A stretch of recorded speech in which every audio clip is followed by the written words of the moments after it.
All right, good evening, class. My name is Robert, and today I guess I'm going to do a how-to on tying a tie when getting ready for an interview. So first things first are to make sure that you pick out a shirt and tie that kind of match. Luckily, I already have that taken care of. So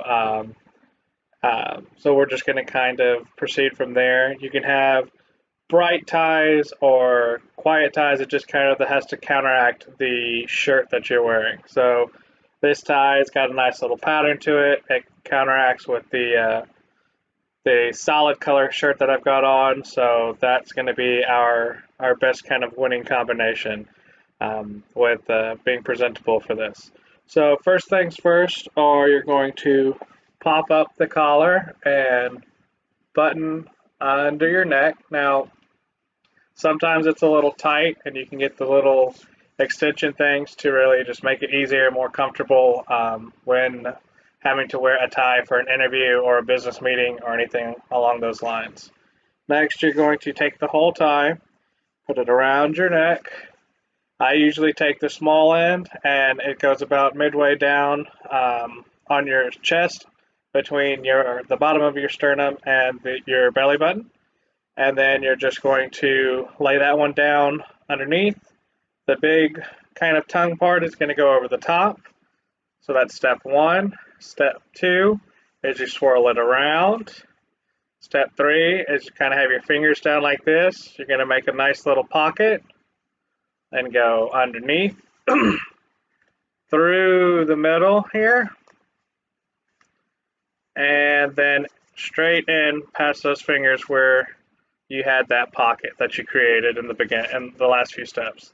I then usually will tighten it down with keeping a few fingers, and gonna have a nice little tie like that. Now some people, if you're not doing it for business purposes, you can kind of leave it like that, and then you'll just pull it down, center it.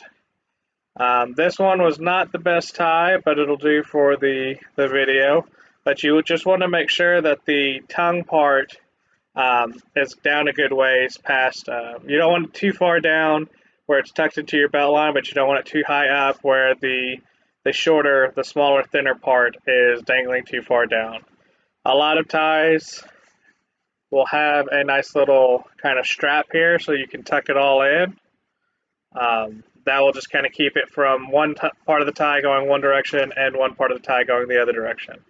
Then you're going to fold your collar down. Make sure that your collar is not bent or turned anywhere, because what we say when we're doing interviews is presentation is all is was it 80-90% of getting the job is how you're dressed for the job, and you always want to dress for the job you want as opposed to the job you have. So now that you've got that, you got your tie centered, you can put a nice little tie clip on there. Again, that just kind of keeps the tie flush against your shirt as opposed to flapping around in the wind. And then just kind of making sure you don't get anything on your tie. A good tie can make the outfit, but if you have something on that tie, it's definitely going to draw attention to you. So this is something I've picked up in the restaurants. Unfortunately, I have ruined plenty of ties working in the restaurants, and luckily in the medical field, never had that issue. So in conclusion, we're just going to make sure that the tie is comfortable. Not everybody wears a tie and shirt to work every day, but it's definitely something that helps you with a lot of your interviews. As you're able to present yourself in a manner that your employers or your future employers are going to really enjoy and respect. That's about it. Thank you for attending.